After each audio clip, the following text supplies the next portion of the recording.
I think what people perceive, like when they see a person on TV, they just have this assumption that like they've got it all. Would you consider yourself like an entrepreneur? Absolutely, because what I did with music and film, I took my music ambition and I was like, hey, let me broaden my horizon. Let me also fall into acting, because acting was something I really didn't want to do before I moved to Atlanta. How do you go about film money versus music money? Like, how do you manage those two different areas? It's difficult.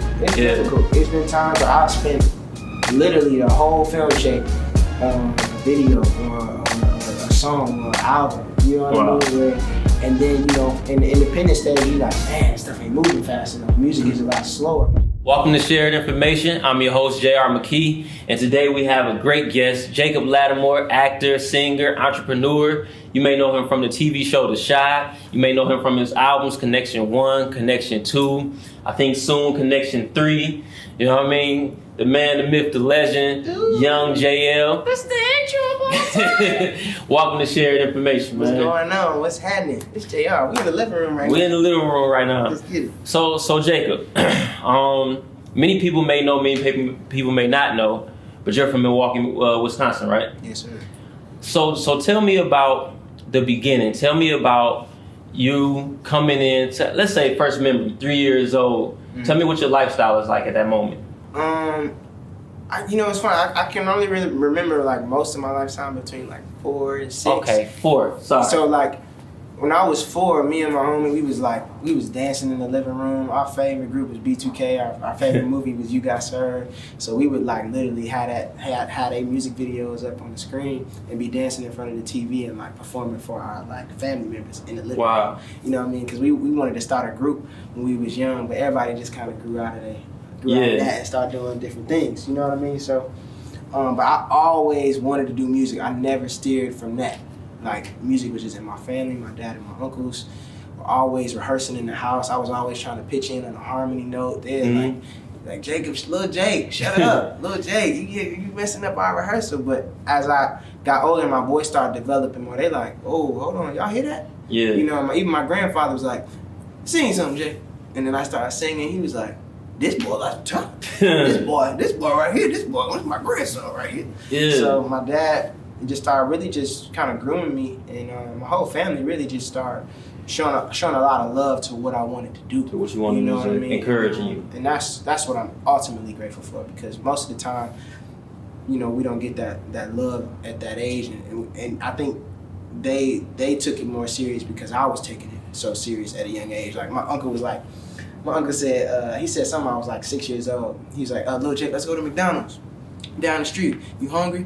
And I was like, nah, I gotta watch my figure. I'm gonna be a star. You're gonna be a star. Like that's how. Yeah, I was like 6 years old. I don't remember saying that, but it sounded like something I said, because I'm dieting right now.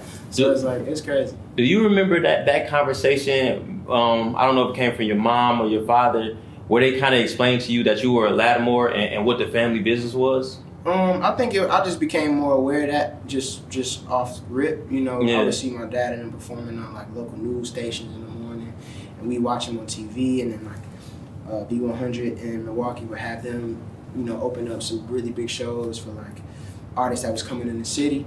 Like Summerfest was a big festival in Milwaukee, and the first time they brought me on stage, I was about 6 or 7 years old, and they saw how I was rocking the crowd. I was like, their group was called Jersey Ave, and I was like, go Jersey Ave, and the crowd was like, go Jersey Ave. Wow. And I was just rocking, and I started dancing, and like they were like, yo, like, so by age of 9, that's when I got into the studio.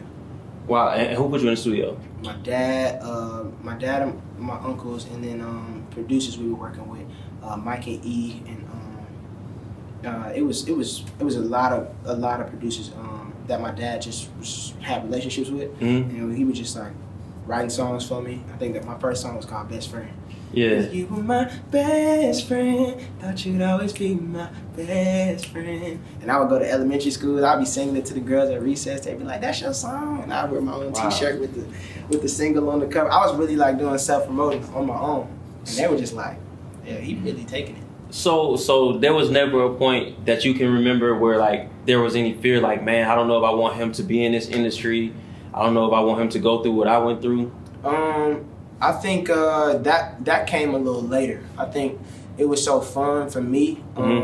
Maybe they had. I think maybe my mom and my pops had conversations on their own about that when I was young. But I think they always kept it fun for me. They never really brought any stress or concerns to like my space. You know, Gotcha. They always made sure my space was fun and I was enjoying myself. I think now, as I become an adult, Right. now I'm starting to, see the pros and cons of the industry and like the politics and the obstacles as an adult, because I'm dealing with things, more on my own now too. Right. You know what I mean? I'm taking more control. So to put it in perspective, we know your father was an artist, but your mother was also in the industry as well. Yeah. She worked for Sony for 4 years. She interned, and like, she would go to Chicago almost like every other week, or probably most of the time. Or she would come back home on the weekends and be in Chicago on the weekdays, and I would be like sad, like I would always be leaving my mom. But that's the work she was doing. And then the first time I was able to go on like a trip with her, she was with Midwest rep for Sony, and then B2K came into town and did a show at the Rave in Milwaukee. And that's when I got a chance to really see my mom like work and like like really escort talent to the radio station, to the venue, right, to wherever they needed to be throughout the day. And then I was just like, whoa, like look at these dudes, like, it's crazy. So you were entrenched in it, like you were taken back by the industry. Yeah, for sure. Like I fell in love with it immediately. Like it wasn't. It's so weird because some people don't know what they want to do. Even at this age, I just like at 6, I was like, I'm gonna sing. You knew what you wanted to do. I'm gonna sing. Yeah. So before you guys came to Atlanta, which is where you're based now. What do you think? What kind of work did you put into it? Was it more school than work, or did they have you really focused? It was. Well, I got homeschooled as soon as I left Milwaukee. As soon as I came here to Atlanta, middle school, high school was all homeschool. So. And that was because of the craft. That was because of the craft. As soon as I moved here to Atlanta, I got signed to a production company. I was in the studio with Rico Love. What was Rossi? What was P&D's Corner Boys? Corner Boys. I remember the Corner Boys. Great producers. Producers, and they really embraced me. I remember meeting Mace when I was young, and him, like, yo, you gonna be crazy, you gonna be crazy, you gonna be dope. So ended up meeting Usher, because Rico was doing a lot of music for Usher at the time, and it was like, oh man, I'm living it, I'm doing it, and I was performing at schools, just how I was performing at schools all over Milwaukee. I came here to Atlanta and did the same thing. Yep. And the move was because of you wanting to be an artist. Wanting to do music. Yep. That's amazing to have parents that like completely support you, even though they've seen what the industry can be. Obviously, I know they protected you well from that, but they jumped in from day one. Yeah, I think that's something that motivated me like on a whole other level and keep me going, because the sacrifices they done made for me to be where I'm at now, and I still got so much more work to do. I think that when you reach this sort of success, it's a little like, oh yeah, he rich, like, he got it all, like, but it's still, I got a lot of exposure, but there's really a whole nother level to the game. You know what I mean? So at this point, I'm at that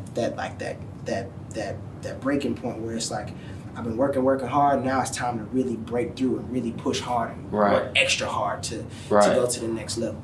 So I'm really trying to build the empire that I feel like, I was sort of born into a little bit. You know what I mean? The Latimore empire. Yeah, for sure. Like Kenny Latimore is my cousin, doing music, old school R&B singer.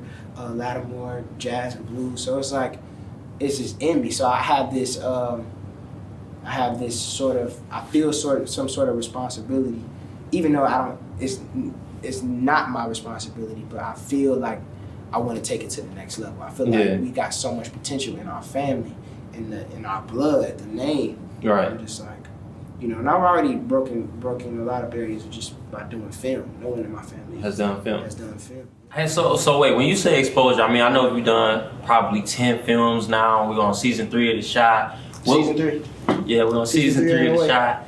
So what's the difference between exposure and the next level you? I think what people perceive, like when they see a person on TV, they just have this assumption that like they've got it all. You know what I mean? When it's simply just sort of the beginning for me. You know what I mean? Like, you know, it's so much that goes into a movie and how you build your career to really be more successful when you do a film. Like when Will Smith does a film now, you know, he's a part of the entire film. He's just not showing up. Yeah, he's not the little actor getting paid a little paycheck. You know what I'm saying? Like he's collecting the box office. So he could do one movie a year and be fine. Back. Or he could do one movie and be straight for a few years. You know what I mean? Yeah. So, you know, I'm in this space right now, like, you know, I'm just constantly looking for the next work. But, you know, I'm also in the space of creating opportunities for myself and other people. Because I don't always want to be the actor. I want to be the guy sitting right behind the monitor watching other actors do something that, you know, that me and a group of people just was like, hey, we want to put something out there. Let me ask you this, Jacob, because I mean, you just said it's work, and I know some people might not look at acting as work, but I actually got to be with you one day. You were shooting a Coca-Cola commercial. Yeah. And I think you may have had 4 lines, like it wasn't even a full page, but I watched you go over those lines for about an hour. Yeah. And I'm like, yo, he's taking this commercial really serious. So to kind of break down what a day is like for act, like how hard is it? I mean, honestly, it's a lot of reading. It's a lot of reading. I think, like, if my agent sent me a script now, like in my email, and it just popped up, like I gotta get right on it. I gotta read the full script, like 120 pages or something like that, and then decide to kind of get a feel on what I'm auditioning for. So, you know, it's sort of kind of random, you know, just being the actor, because you're sort of just waiting on the next opportunity, and your agents will send you stuff that that, you know, that they feel is right for you. And that's why TV is so dope, because you could film a TV show for 6 years and be booked for 9 months out the year. I mean, you got like a 3-month hiatus or whatever. We filmed a shot for 4 months out the year. Okay. So in between, I have space to do other projects. Films. But, you know, when I'm not doing the shot, I'm constantly looking for what can I be doing while I'm not filming. You know, so so it's a constant work. That's why TV is the actor's best friend, because are we booked for the next 5 years? You know what I mean? Our show gonna go on about 8 seasons, whatever. You know, however seasons it go. But then on set on the show, how hard is that?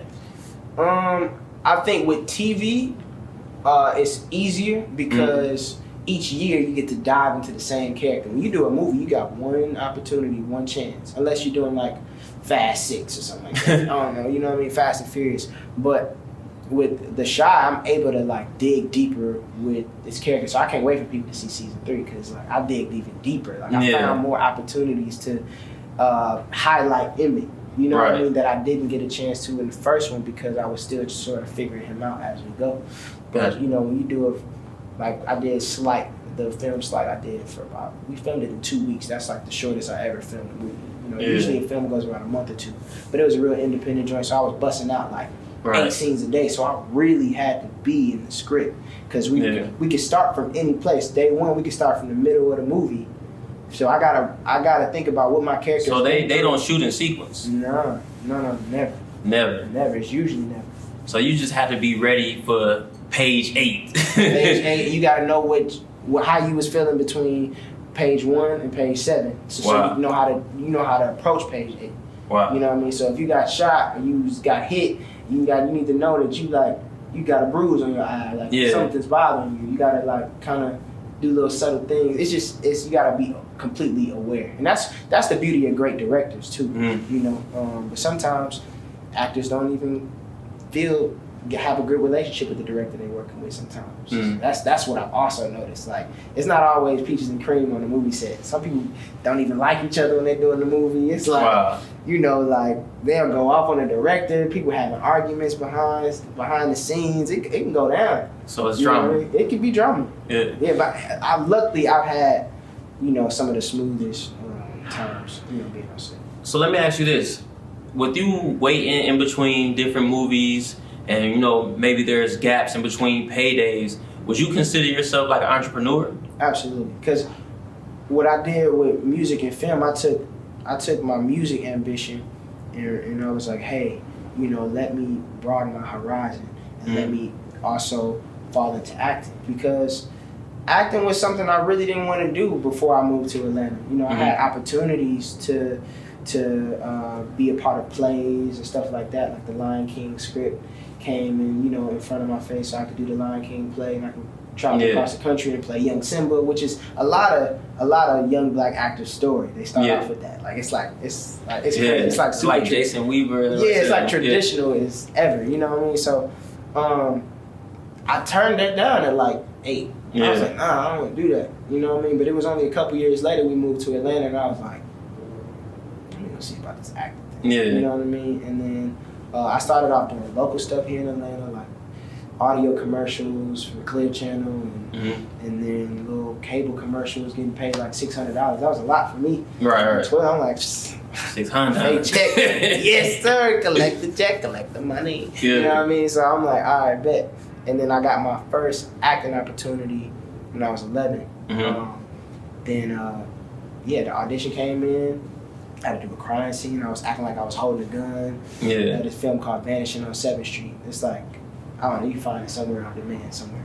But it was like an opportunity for me to really show my skills and show some emotion, which I didn't know I had. It was, tears started flowing, and it was crazy. You know what I mean? So that led to just more films. So these early years, you were signed to RCA, or was it Job? Yep. Well, I didn't get signed to Job maybe a little bit later. I was still independent.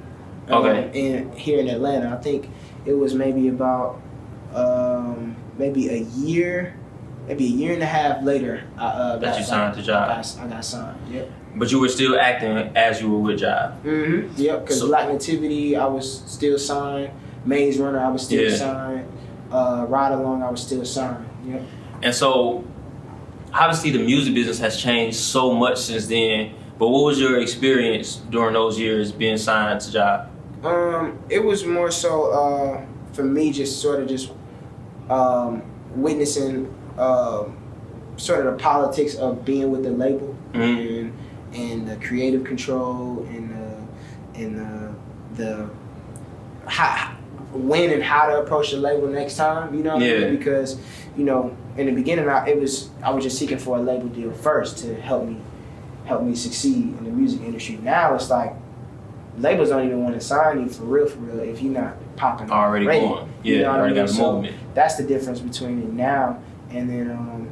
But I'm just happy I learned a lot of things in the politics of it and just the frustration it can be at a young age. So now I'm gonna be a pro when I approach a label the next time. I'm gonna be like, look, So let's see. Me and you connected in 2015. How old were you then? What years are we? We are 20. I was 18? 17, 18. So at 18, you started your own record label. My company was already established. Formed. You know what I mean? Okay.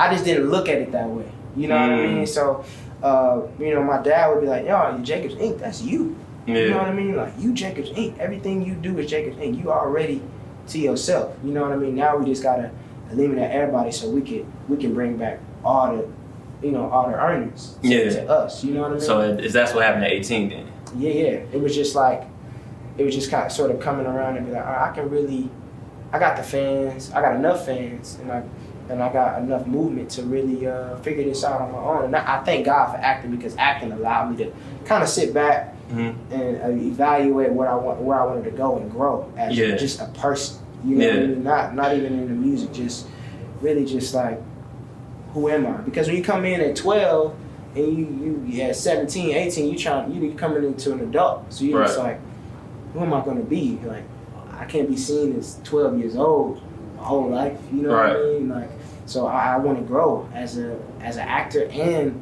a musician. You know. Yeah. So, doing that transition can be difficult. Right. So, let me ask you this, Jacob.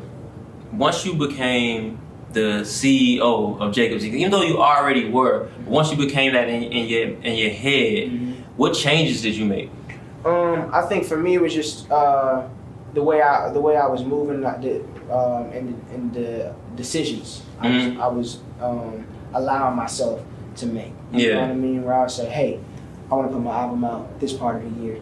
I want to take some time out to record, or I want to take some time off. Or I just had that power to just be like, hey, this is the type of music I want to record. Right. You know, and this is the type of films I want to approach. Or knowing that, and just I always had that power. I just wasn't tapping into it. You know. Right. And you just move different. And your walk is different. You talk different when you become more aware of your power and yourself and your company and how you want to build your brand. You know what I mean? And so now with you being in control, that also means you're in control of your budgets. Like, how do you go about film money versus music money? Like, how do you manage those two different areas? It's difficult. It's difficult. It's been times where I spent literally the whole film check on a video or a song or an album. You know what I mean?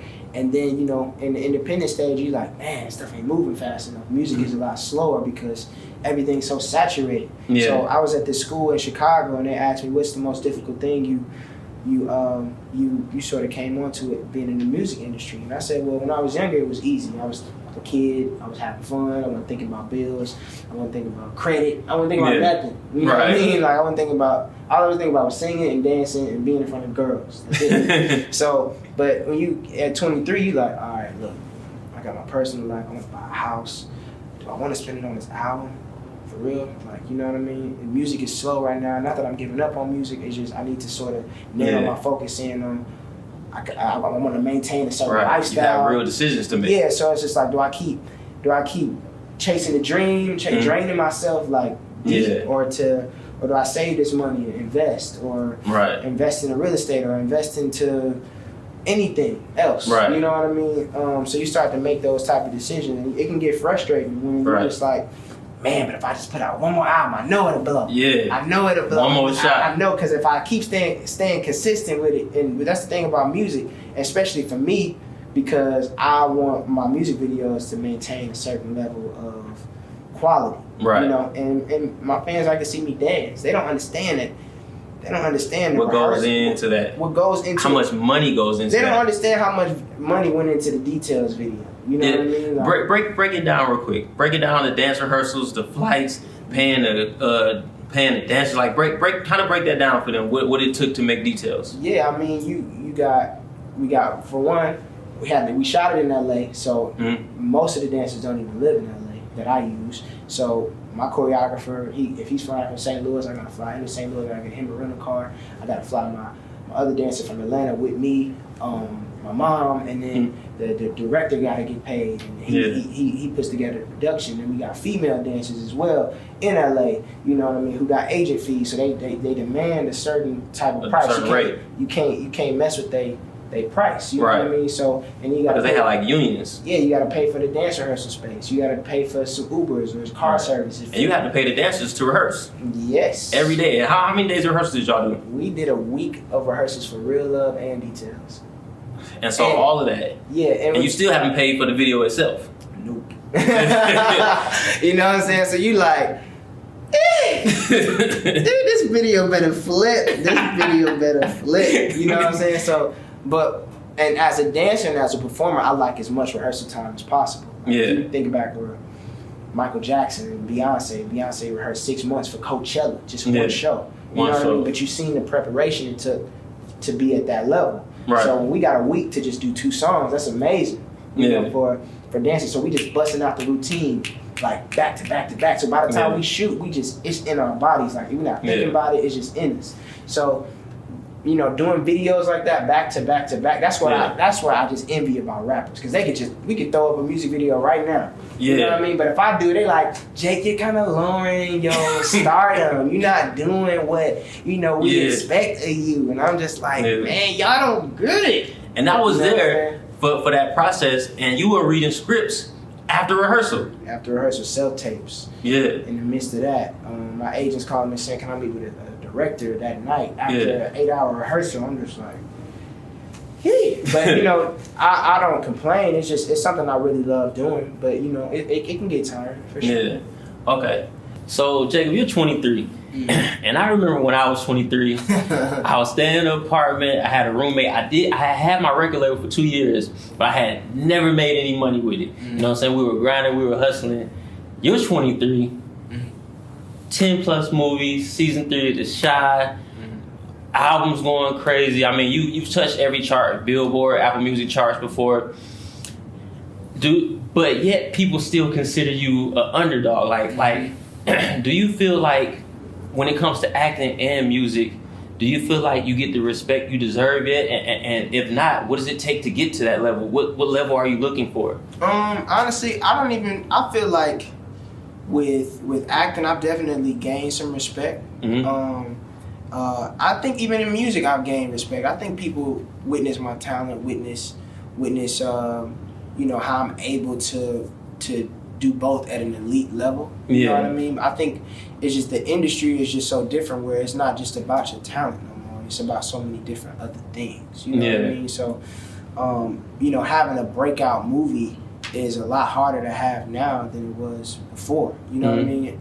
Mind you, everything is streaming now. That's what's you know, relatable about the music industry and film. Where everybody's making a movie, everybody's making a TV show, you know, and then everybody's making music, you know what I mean? And there's so many different streaming platforms. So I think that as long as I stay consistent and stay in their face with great content, the respect will they'll take the respect they already had and be like, hey, like he finally breaking through. You know what I mean? Like we starting to really understand who Jacob is now. You know what I mean? So what does breaking through in music look like? Breaking through in music is top 10 Hot 100. That is 1 billion streams a year. You know what I mean? Like that's you know, getting paid $250 a million a show. You know what I mean? Like a friend of mine, he's a promoter. He I ain't gonna say the artist exactly, but he offered this artist $800,000 to do a show in Australia, and he turned it down. Wow! So that just shows you how much money he's making if he can turn down $800,000. You know what I'm saying? So I'm just like, there's a whole nother level to this because I'm still getting my little $2,500, $5,000. You know what I'm saying? Like, so I need that 800. You should have been like, yeah, I'll take it. Yeah. You know, I was like, I'll take it. They need, you know, I'll take half of that. You know what I'm saying? So something, but. It's levels to it, you know. When you see, and when you're in the room with Will Smith and you see how he move, he not just an actor. You just like, oh, he big. That's a big boy right there. Right. You know what I mean? And so when you become respected as an artist and respected as an actor, at that point you're neither. You're now an entertainer. And so is that what you see yourself as? Yeah, I see myself as a complete entertainer. You know what I mean? I'm even getting. I think the opportunity I had, the Coca-Cola interview you was talking about, after that, you know, I think even a lot of my celebrity friends, they were just like, yo, you really good at the hosting thing. Like, you got the energy. Like, you got the substance to, like... I mean, you put in the work. Cause I was sitting there watching, and I'm like, he's like, yo, what's up, man? This is Jacob Latimore. We're here at the Coca-Cola Experience at the BET Awards, man. I'm having a good time. I can do it. You remember the fucking lines? I can do it. I can do it. So, it's that's one thing... Hosting is something I'm not a big fan of, and it's not really fun to me. But you know, I am also good at it, so it's just also like that's another thing I can really step into to really expand my brand. You know what I mean? So it ain't really just about breaking in music or film anymore. It's about just really building my brand as an entrepreneur and doing it all. You know what I mean? So like.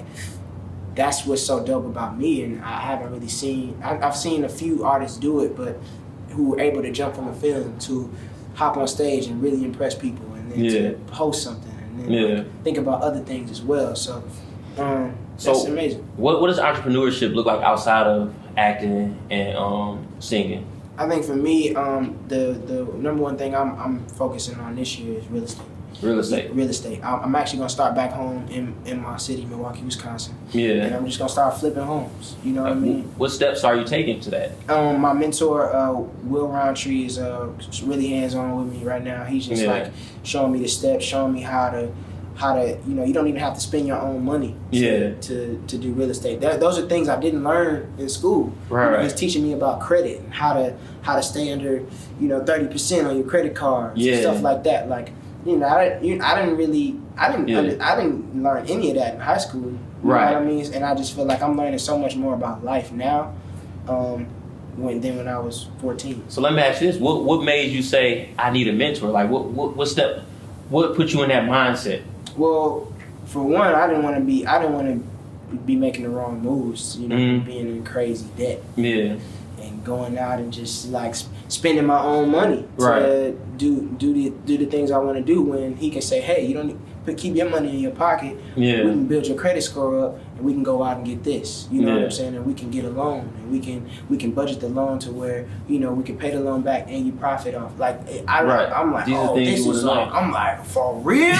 And then and Milwaukee is so cheap right now, and it's a great place for me to start. Right. I wanted to start in Atlanta, but Atlanta's really saturated, so Milwaukee's just a place for me to really learn. And not my first time, I'm not trying to go out for like the big cash flow. I'm just trying to really learn property evaluation, appraisals, inspections, like all that stuff. I love that you're taking the time to study it before you jump into it. And I love that you found somebody who's already done it to guide you through it. And he's from Milwaukee. He's from Milwaukee. He's from the city. So you're giving back to your city, number one, because when you flip those houses, you're now creating better homes for people in that city. Yep. So I love the mindset that you took going into that. Yeah.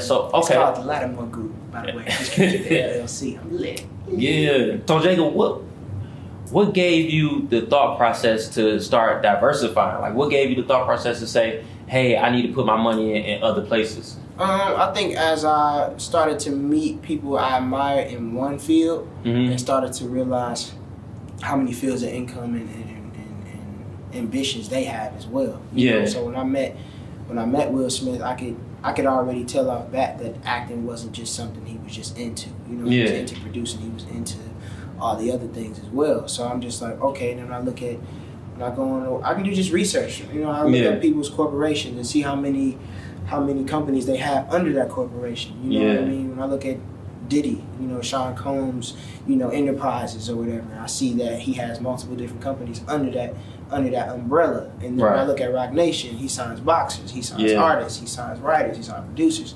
I'm like, okay, this is lit. Right. You know what I mean? Like, forget it. Like, forget what I learned. Like, let's just not overthink and let's try different things. You know what I mean? Everything ain't gonna succeed, but two or three things are definitely gonna hit. You know what I mean? So it's just more so just being self-aware of that, and kind of just having those meetings and those mentors to be like, hey, you're really good at this, but you're also really good at this. Like, don't overthink that. Like, don't just think you're just good at that. Just you're good at that. Like, that's a reason. Like, you should really step into it. So that's amazing. So we're gonna get into a segment that I go over with every guest. It's called the 3 keys. Okay. Knowledge, wisdom, and routine. These are keys that every successful person has. Right. So the first key is knowledge. What is a life-changing book that you read that set you on a new course? What's funny about books for me? I start a lot of books, but I do not finish a lot of books. You know what I mean? So I think lately it was 4 Agreements is a book. It talked about like attachment to just to any ideas or a certain mindset about love, all that. I think that's a book that sort of definitely changed my perspective on my thinking, just how in my relationships, in my love relationships, or just any relationship, you know what I mean? To know that, like, just because you show that love doesn't mean that person is also going to show that love back. You know what I mean? Just when you're giving out just unconditional sort of love. You know what I mean? So I've definitely grasped onto that and being more self-aware of myself. 48 Laws of Power. What's some other books, man? It's so many. My neighbor gave me a Dr. Martin Luther King autobiography book before I had moved out of my neighborhood. She's like, hey, I wanted to give you, and she had bookmarked all her favorite parts for me. Damn. So I was like able to kind of go to the spots that she, really talked about. He was talking about how how black people were always looked at as loud and messy. So he would take his time and his personal time to make sure he was neat around his house, make sure he kept his shoes a certain way, and make sure he looked a certain way. You know what I mean? Because the perception of black people was always that we just raggedy. You know what I'm saying? But he wanted to show that black people can be clean. And so I'm like, oh, I'm already a clean freak. Yeah. It's lit. You know what I mean? So I started absorbing that. And then as far as just overall just life advice too, just staying humble and knowing that you know that just how fast it got to you can be taken away. Absolutely. But hustlers like us will get it back. Hello. I need that. So Jacob, wisdom. What's a one of your biggest mistakes that taught you a valuable lesson? Biggest mistakes. I don't even know if I made my biggest mistake yet. You know what I mean? I think what's one of the lessons you learned that you picked up along the way? I think the biggest lesson I've learned is just to stay prepared. You know what I mean? Anytime I wasn't prepared, I failed. You know, and like for instance, when I go into an audition, my goal is not to book the role. I mean, obviously it's to book the role. That's the end goal. But you know, if you ask any actor, the real work is the audition. You know what I mean? Because you could do 2 or 3 auditions before you even get the part. So that's when you're really doing the work to figure out, you know, if you're gonna get it or not. So I did this audition or whatever, and then and I just wasn't prepared. You know, I had took the night out to go party and chill and be with my friends, knowing I had a really important audition with a really big producer the next day. And I go in there and bomb. I can't remember the lines. I'm like, dang, one more time. And they're just looking like, you know, the producers that look at you like that in the audition like, this kid's wasting my time. It's wasting my time. And this is a really important audition. You come in here like this, you know what I mean? So they are saying that, but that's the look. It's the energy strong, and it's so much more pressure for a young black kid. You know what I'm saying? So not only that, I mean, once they get that image of you, they're gonna hold on to that because there's future roles. Absolutely. So like we don't even know if he'll be in the next audition. So that's probably one of my biggest mistakes on the film side with music. I don't really feel like I made any huge mistakes with music. I think you know, the biggest mistake I probably made was probably just not staying consistent all the time. Even when I thought what was consistent is different to the, you know, society as consistent. So if I drop an album one year and then, you know, I go do a film, they're like, man, we gonna drop some new music. I'm like, what? What you talking about? 2 months ago I just dropped an album. 2 months ago. 2 months ago. I'm like, dang. So, you know, as social media increased, I'm like, okay, people are consuming music as they like scroll on Instagram. So like, all right, they consume that song. So now I can't go a month without releasing no music. You know, or else just give up on being an artist for a little minute. You know what I'm saying? Like if you can't stay consistent, like month to month to month. You know, when I look at Rick Ross interviews, he was putting out an album a month before he got signed. I was like, what? That's a lot of music. You know what I mean? Saturating the market. There's no such thing anymore. Got you. Okay, and lastly, routine. All successful people that have some things that they just live by. What's your number one habit? My number one habit right now is just getting up in the morning, working out. I gotta work out. I worked out today. And if I get off, when I'm off of it, I don't feel like myself. Like I feel off balance. You know what I mean? Like it's something I gotta do. And every entrepreneur that I've sort of studied or watched interviews of, they always say they get up early in the morning. They got like this mental thing where they feel like they're ahead of their day. So when I go to the gym at 5 a.m. and I'm fully dressed and ready at 7 a.m., I feel like I'm ready, and while the whole house still asleep. You know what I mean? Like I got the upper hand. You know what I mean? So my day is gonna be longer. You know what I mean? Versus waking up at 12 or 1 p.m. You know? Absolutely. So, sticking to that routine, no matter what the other part of the schedule is throughout the day. You know what I mean? I gotta get that workout in, or just meditate or read something. You know what I mean? Even if it's not like something long. You know what I mean? Read something. Absolutely, man. Well, thank you for joining us here on Shared Information. I'm your host, J.R. Mckee. Thank you for sharing your information, Jacob Latimore. We'll see y'all next week. www.theshareinfo.com. Check it out.